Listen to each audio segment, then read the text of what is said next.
Afternoon, everybody. Bob Georgiou, Remax Cord, rolling realtor report for Central Contra Costa County, last weekend in January 2022. Thanks for watching.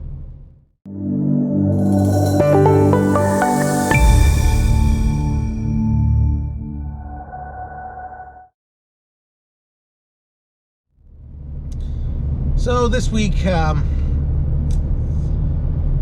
there's really not much to report. I'll give you a brief overview of the highlights for all the areas in Central Costa County I serve, but there's really not much to report. The market is still relatively asleep, and the numbers are just small samples, not really an indication of anything.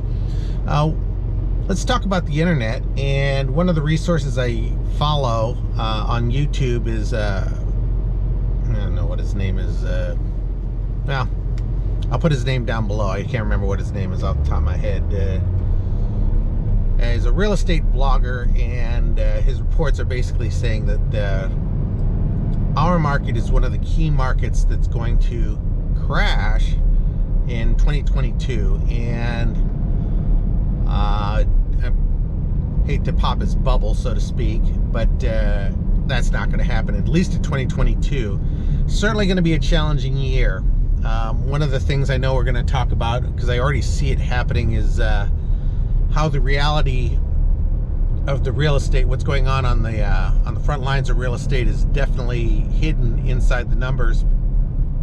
It happens from time to time. I've seen it as I follow these analyses online and try to sort out the reality from the spin, and we'll talk about that at the appropriate time. And I'm seeing a little bit of that in his numbers. For the last quarter, we've had really small sample sizes, very few homes on the market, especially 2020 and COVID. Comparing the last 2 years has been more of an anomaly than it has been an indicator of really what's going on in Central Contra Costa County, if not the whole Bay Area, because anywhere west of us, for those of you who don't know where Central Contra Costa County is, we're basically a suburb of Oakland. If this whole area was flat, down Highway 24 through a tunnel, and you're there in Oakland, and then you can see the bay and San Francisco across the bay. So we're not quite what you call the sticks, but we are definitely, a lot of our commuters from Walnut Creek and Pleasant Hill are definitely headed towards San Francisco and Oakland. As you go down 24 toward the bottom end of the area that I serve, that's more influenced by Santa Clara and the South Bay, San Jose market, that starts at about Fremont, maybe a little bit into Pleasanton. But basically the Danville is the demarcation point between commuters who go to the Bay, across the Bay, and commuters who go to the South Bay. So our market is more influenced by supply and demand than the San Francisco, Oakland, and South Bay markets are. Out there in eastern Contra Costa County, they're more of a normal market and subject to more of the influences that other parts of at least California are, if not the rest of the country, maybe tighter parts of the country, but that's just the layout. Now, yes, our prices are extremely high. Yes, there's a lot of money floating around chasing too few homes in the Bay Area, and it's distorting the market. There is no doubt that this market will correct in the future. Increasing interest rates will be one of the precipitating factors. The second one is a significant increase in interest rates. But for the last 3 weeks, these analyses that I've been video blogging on, and even in the last year, have been based on such small number sizes due to COVID that the numbers are going to have to quadruple before we even start talking about rebalancing markets. I went back to the MLS and I looked at 2008, 2009 numbers to find out how many homes had sold back then, when it was clearly a buyer's market. in the month of May, which is the start of the peak of the market, May, June is the top of our market in any given year. Markets increase February, March, April into May, and they typically peak sometime late May, early June, and then they go into the what I call the July doldrums. And the market pulls back a little bit and then accelerates going into the school season and then declines into the third quarter. That's the general year.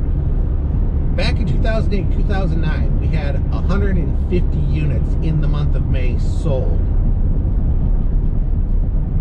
That was about the same for 2009, and let me check my notes here real quick. 2008, 2009. Then it jumped up to 150, 2010, 150, 2011, and then it jumped up to about 175, 200 units. And that would be the very peak of the market, when everything about 2011 and back, the inventory has continued to decrease into COVID. Now, right before COVID, they were still hovering around 150 units. The number had fallen back a little bit, had gone in the sellers, but it was for the most part what we would consider a weak seller's market, but a market that buyers, didn't have to compete with 40 offers in to get a house and had to offer $200,000 over. You could write a reasonable offer in that market. When COVID hit in 2020, a mere 74 units at the very peak of our market. This is ridiculous. And then it rebounded in 21, where we had 228 units, and we were seeing all kinds of multiple offers and people killing themselves to get into houses. So that shows where the market is right now with these high prices, maybe 10% lower than where they are, where the prices are today. And what it basically tells us is what happens this May will be very telling of where the market is normal for this year and next year, until the increase in interest rates sort out the market and we rebalance the volume of homes sold to make the supply and demand balance at least fall into line. We're not even talking about correction points. We're just talking about rebalancing. This week we had our company's litigation defense meeting. What this does is basically a lawyer comes and tells us about what to do and how to manage so that we don't get ourselves or our clients sued. And she basically characterized the market, because she's got her foot up in Sacramento and her ear to the ground on what's going on with the other brokerages. And we're not seeing an insanely hot real estate market. It's definitely a seller's market, no doubt about it. But buyers are beginning to push back against the sellers, and we're beginning to see a lot of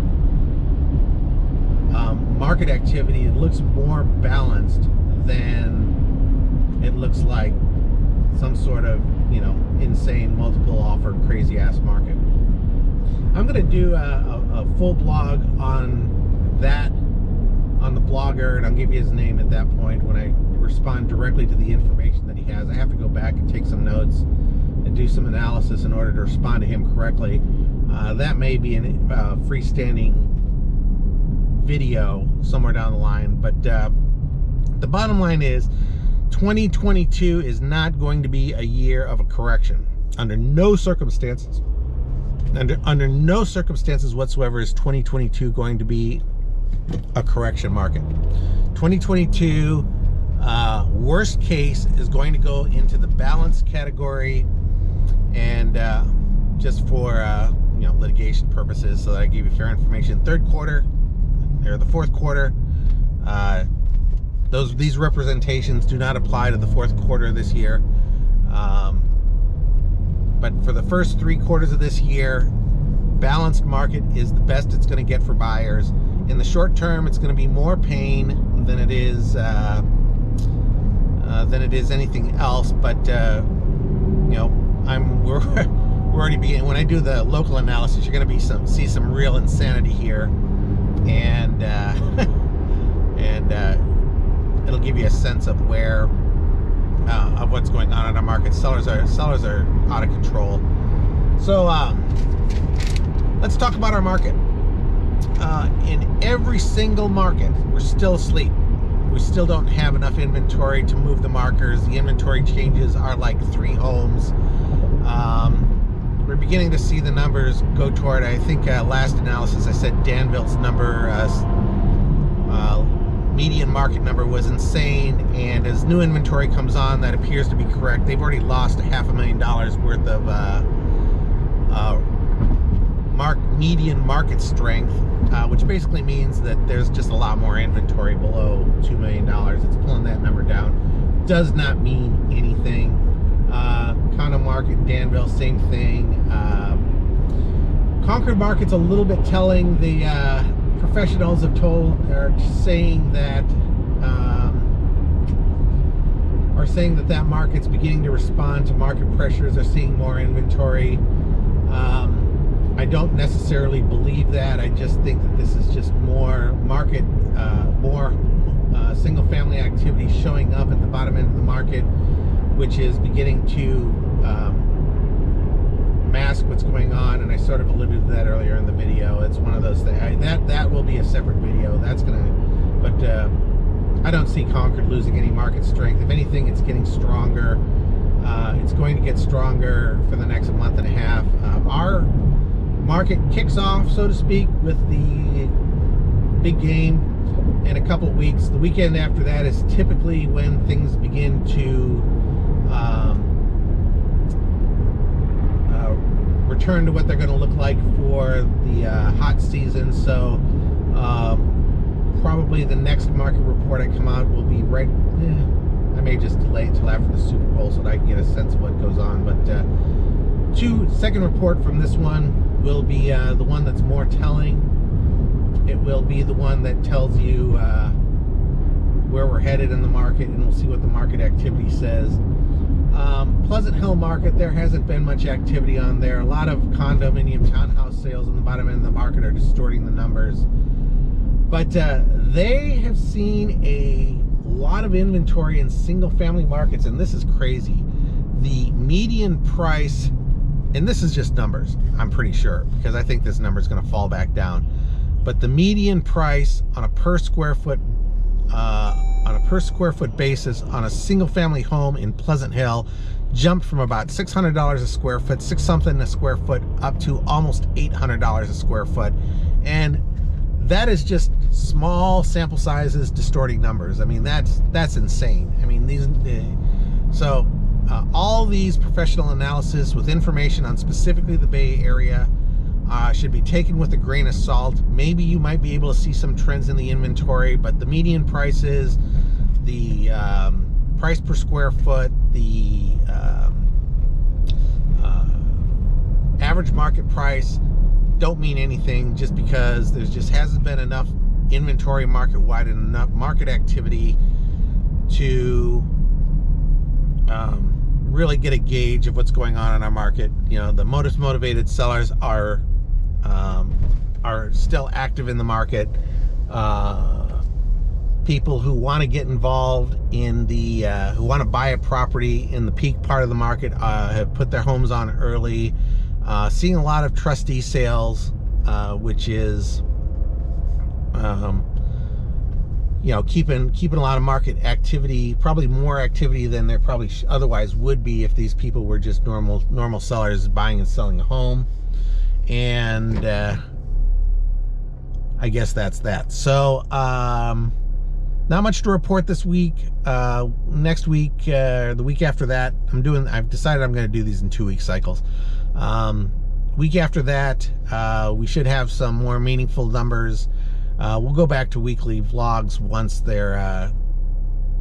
there's more meat to report on a week-by-week basis. But for now, bi-weekly reports seems to be fits the data better than it does anything else. So appreciate you taking the time to watch the video. A little rambly there at the end to work on that moving forward. My name is Bob Georgiou, serving Central Contra Costa County real estate. RE/MAX Accord 925-980-3248. Thanks for watching. Hope you appreciated the information, and hope to see you out there in escrow. Have a great week. We'll see you in a couple.